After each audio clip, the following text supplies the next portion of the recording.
Magandang buhay mga kapatid. Kumusta kayo dyan? Kumusta kayo dyan sa Pilipinas? May gusto akong i-share sa inyo isang maikling presentation na ginawa natin. Ito ay patungkol sa buhay na meron ang mga kiwi or sa buhay na meron dito sa New Zealand, na pinapangarap ko na sana meron din sa Pilipinas kung ano man yung buhay dito sa New Zealand. So tara, samahan niyo ako at sabay nating tingnan kung ano ba dapat ang dapat na income, ang dapat na minimum na sahod ng isang manggagawang Pilipino diyan sa Pilipinas para magkakaroon siya ng buhay na katulad ng buhay na meron dito sa New Zealand. Tara, ito yung presentation ko. Paano ba mabuhay ang Filipino sa Pilipinas na ang pamantayan ng buhay ay katulad ng buhay meron ang taga New Zealand? Tanong, ano bang buhay meron ang mga Kiwi o New Zealander? Kiwi ay hango po sa native na ibon nila dito sa New Zealand. I-google nyo na lang kung ano yung Kiwi. Ang minimum wage earner na pamilya, both husband and wife ang nagtatrabaho, tapos may 3 anak, dito sa New Zealand ay may kakayahan silang bumili ng sasakyan. Sikanhan nga lang, pero magandang sikanhan. Kung brand new man, ito yung mga cheap car lang. So, ang minimum wage earner na pamilya ay may kakayahan nito. May kakayahan din itong magrenta ng maayos na bahay. Katulad ng nasa picture, medyo may kalakihan lang ito. Pero para sa may tatlong anak na pamilya, mga 2 to 3, may 2 to 3 bedroom na bahay. Tapos, ganyan kaganda. Ganyan na klase ng bahay kung ano may nakita nyo sa pictures. Tapos, kalaunan, pwede sila magkaroon ng sariling bahay. Depende na sa savings nila. May kakayahan din itong bakasyon saan man sa mundo. Once a year or once every 2 years. Depende yon sa pag-save nila. Isang nagpapaganda ng buhay sa mga Kiwi or sa mga New Zealander, libre po ang edukasyon mula nursery hanggang high school, na parang pinapaaral mo na ang mga anak mo sa private school dyan sa Pilipinas. Libre po ang pagpapa-hospital dito. Kahit magpapa-opera ka pa, kahit mga major operation pa yan, libre po. Dialysis na yan, libre po. Mataas ang pagpahalaga sa buhay at sa pamilya. Importante po yun dito sa New Zealand. Hindi kurap ang gobyerno. Ulitin ko, hindi kurap ang gobyerno, kaya nagiging libre ang mga yan.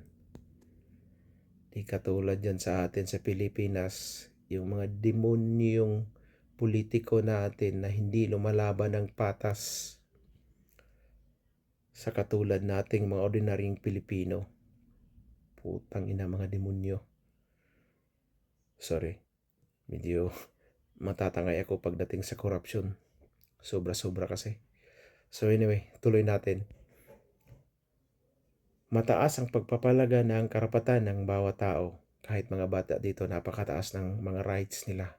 Hindi mo yun basta-basta papalo ang mga bata dito, or else pwede magsumbong sa pulis. Pwede kang ikulong kahit parents ka pa. Yun lang. Napakataas po ng rights dito ng bawat tao sa New Zealand. Isa sa pangunahing nagdidikta sa estado ng buhay ng bawat pamilya, unang-una ay ang income. Kung ano yung income ng isang pamilya, makikita mo din to sa estado ng bawat pamilya. Ang pangunahing pangangailangan, yung pagkain, kalusugan, bahay, damit, Yun. Ito yung mga magdidikta kung ano yung kung ano yung katayuan o estado ng isang pamilya. Ang mga pamantayan para maikumpara natin ang isang pamilya sa Pilipinas laban sa isang minimum wage earner na pamilya dito sa New Zealand ay ang mga sumusunod. Kukumpara natin yung total savings na matitira pagkatapos maibawas ang kabuuang gastos ng isang pamilya. So, magkano na lang yung matira, yun yung for savings. Tingnan din natin yung kabuuang gastos ng isang pamilya, ilang porsyento ang napupunta sa gastos laban dun sa income niya. Tapos, porsyento na kinakaltas mula galing sa tax, importante yun. Importante mga ito kasi gagamitin natin yan para sa pag-compute natin mamaya kung magkano ba dapat ang kikitain ng isang pamilya sa Pilipinas para magkaroon sila ng buhay na meron dito sa New Zealand. Magkano ba ang minimum na sahod ng isang individual sa New Zealand? Yung gross income. Ang New Zealand, ang minimum nila para sa isang individual na manggagawa is $23.5 per hour. Per hour po sila dito. Although may mga kinsina katapusan, pero mostly per hour sila. So in peso, kung convert natin sa 33 pesos per dollar na exchange rate, per hour 775.5 pesos. Per day, $108 o 6,204 pesos. Per week, $940 or 31,020 pesos kada linggo, or sa isang buwan, $3,760 New Zealand dollar or 124,080 pesos kada buwan. Magkano naman ang take home? So, pag sinabi natin take home, ito yung ikakaltas na yung tax. So, magkano ba yung tax rate ng isang minimum wage earner sa New Zealand? Ang minimum wage earner sa New Zealand, pasok siya sa bracket or category na $15,061 to $53,500 New Zealand dollar na income per annum or kada taon. So, ang bracket niya, may bracket siya na may tax rate siya na 17.5%. So, ito yung gagamitin natin. So, take home pay ng isang minimum wage earner, pagkatapos kaltasin yung 17.5% na tax, magiging 19.39 per hour na lang. Per day, per week, per month.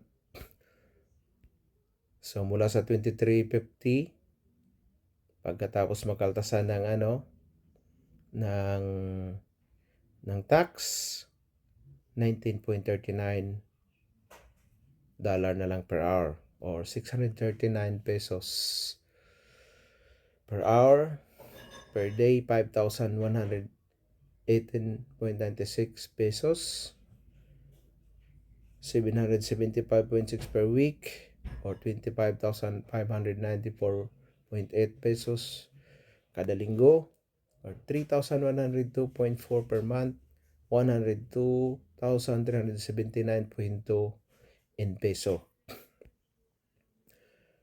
Total income ng mag-asawa, so pag pinagsasama natin yung income nila ng mag-asawa, magiging 38.78 per hour, 310.24 per day, 1,551.2 per week, or sa isang kabuong buwan na income ng mag-asawa ay 6,204.8 or in peso, 204,758.4 pesos kada buwan. Laki 204,000. Malaking pera to. Malaki nga, pero mamaya makikita nyo naman yung gagastusin. Malulula kayo sa gagastusin. So, tandaan natin tong weekly income ng pamilya. Gagamitin natin yan mamaya para makita natin yung mga mga percentage. So, ito naman yung kabuuang gastos ng isang pamilyang Pilipino sa New Zealand base sa pangangailangan sa loob ng isang linggo. So, ito base ito sa aktual namin na karanasan, although tatlo lang kami, may isa kaming anak, pero by ratio and portion or by simple computation, makukuha mo naman kung halimbawa tatlong anak sa isang pamilya. So, sa house rental for tatlong anak, sabihin natin 2 to 3 bedrooms, may $670 per week. May iba mas mataas-taas pa dito, may video naman iba may mas mababa. Again, depende kung saan yung location.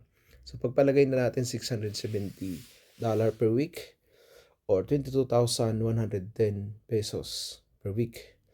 Pagkain, bigas, rundown ko na lang yan. Kasi yan, kung andito ka sa New Zealand, correct me if I'm wrong. Comment mo dyan kung yung mga pricing ko or kung mali ba. So, ito yung ibang gastusin, sokal, kapigatas, transportasyon, andyan, per week yan. Data ng cellphone, data tsaka cellphone, broadband, electricity, again, per week yan. So, yung total weekly expenses ng isang pamilya dito sa New Zealand is 1,322. Yun. Lola ka na, halos na maubos agad yung 1,551 na weekly income. So, malaki nga. 43,626 pesos na weekly income. Pero halos ubusin na lang agad. Yan sa 51,189.6 na buong kita ng isang pamilya. So, total weekly net savings, yung matira na lang, 229. So, ito na ngayon yung realidad. Malaking pakinggan, malaking kita, pero yung matitira pala, doon tayo doon yung laruan sa magkano yung matitira. So, yung natitira is 229.2.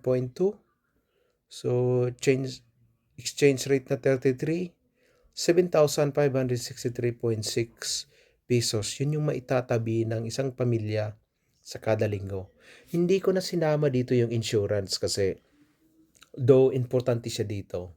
Pero depende na yon sa depende na yun sa pamilya kasi pwede ka naman talaga mag-decide na walang insurance, mabubuhay ka na.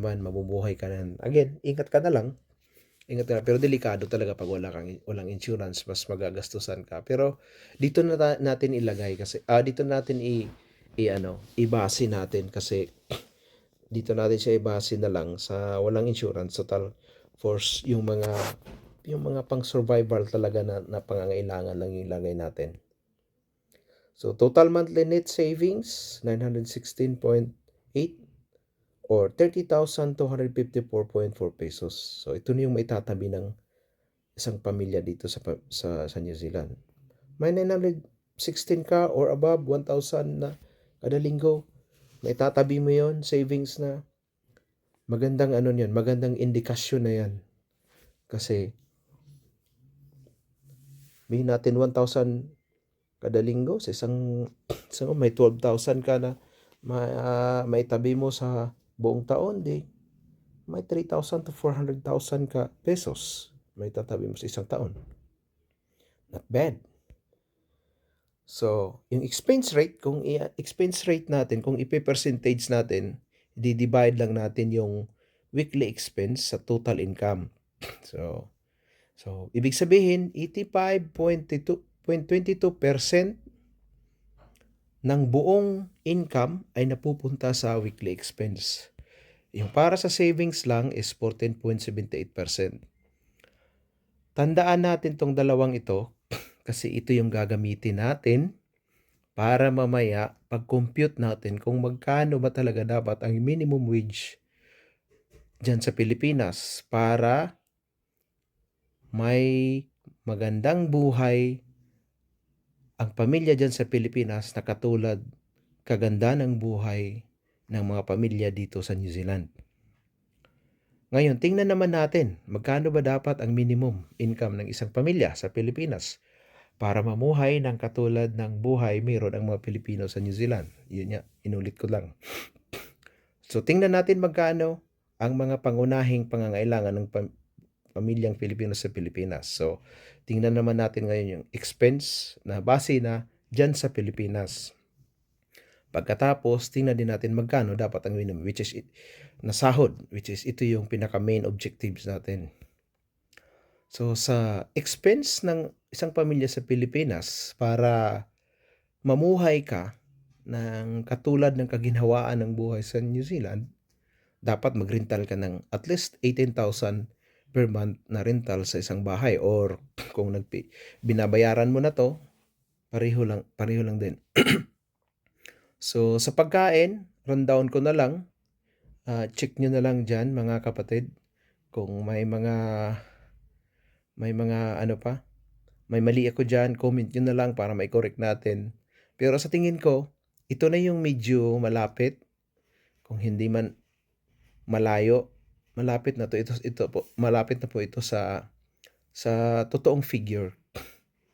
So, ito, katulad din ng kung ano yung mga gastusin, kasi typical na Pilipino, meron talaga ng mga ganitong gastusin.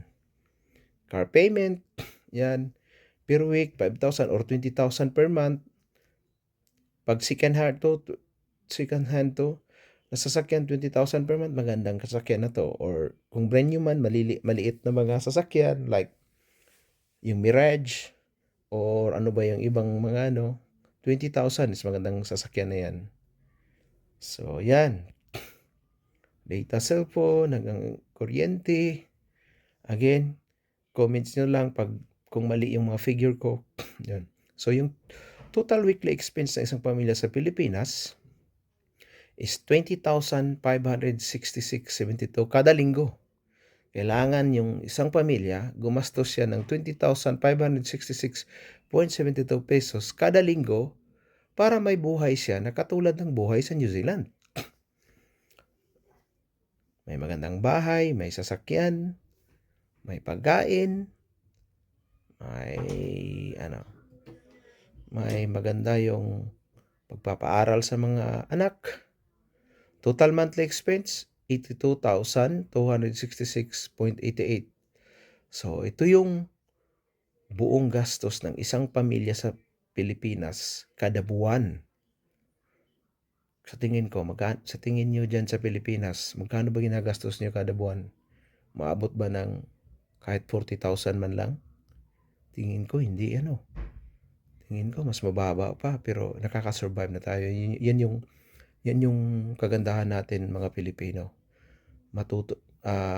Magaling tayo mag-adjust, magaling tayo, ano yung sinasabi? Kung maiksi man ang kumot, magaling tayo magbaluktot. Ano bang tamang kasabihan na yun? So, co-compute natin ngayon. Computing how much minimum income per week using ratio and proportion formula. So, basic lang naman to na formula. Yung mga batch ko na mga engineering, matatawa to dito kasi wala man lang ka-challenge na mga math ginagamit natin. Shout out dyan sa mga batch ko sa agricultural engineering sa BISCA. So, ito given. Ito yung 20,566.72 na total natin kanina na weekly expense ng isang pamilya sa Pilipinas. Tapos, yung rate ng savings, percent rate, nakuha natin kanina. Yung sa New Zealand naman. Ito yung sabi ko, natandaan natin ng dalawang figure, yung 85.22% ng kabuang income mapunta sa expense. Yung may tatabi is 14.78. Sa New Zealand yon na basis. So, based on New Zealand computation. Gagamitin natin yan ngayon sa pag-compute. Kasi ibig sabihin, pag ginamit natin yung mga percentage na yan, malapit or magkapantay na yung antas ng buhay. So, yung 20,566.72 na weekly expense, which is 85.22%. Yung X savings, gawin nating X kasi hindi pa natin alam, which is 14.78%. Pag kinumpute natin yan, yung X natin, which is yung savings, is 3,566.96. So ito yung matitira after na kaltasin yung 20,566.72 pesos na 85.22%. So pag sinama-sama natin yon, explains plus savings, so mayroong kabuuang income ang mag-asawa na 24,133.68 pesos kada linggo. So, ganyan dapat yung kita ng mag-asawa. Kada linggo, 24,133.68 pesos para magkaroon ng ang isang pamilya dyan sa Pilipinas ng buhay na meron ang taga New Zealand. So kung i-divide natin by 2 kasi kita yun ng dalawa, so ang isang individual dapat sa Pilipinas ay dapat kumita siya ng 12,066.84 pesos kada linggo. Sa kada buwan, mali yung individual daily income, individual monthly income dapat. Tama, daily income. So, ang individual income per day dapat is 2,413.37. Ito dapat yung minimum na daily income ng isang individual worker dyan sa Pilipinas. Ang monthly income dapat is 48,267.4. Mali po yung individual daily income na nailagay dyan. So, ito yun. Kita ng isang Pilipino kada araw dapat 2,430.37 pesos. 48,000 pag monthly. Para mayroon siyang buhay na katulad ng antas ng buhay sa New Zealand. Sa tingin niyo mga kapatid, kaya ba to ng gobyerno natin sa Pilipinas? Sa tingin ko, imposible ito. Kasi ibig sabihin ito, ang indikasyon nito, pag ganito yung sahod, magtataasan lahat. Pero, for the sake of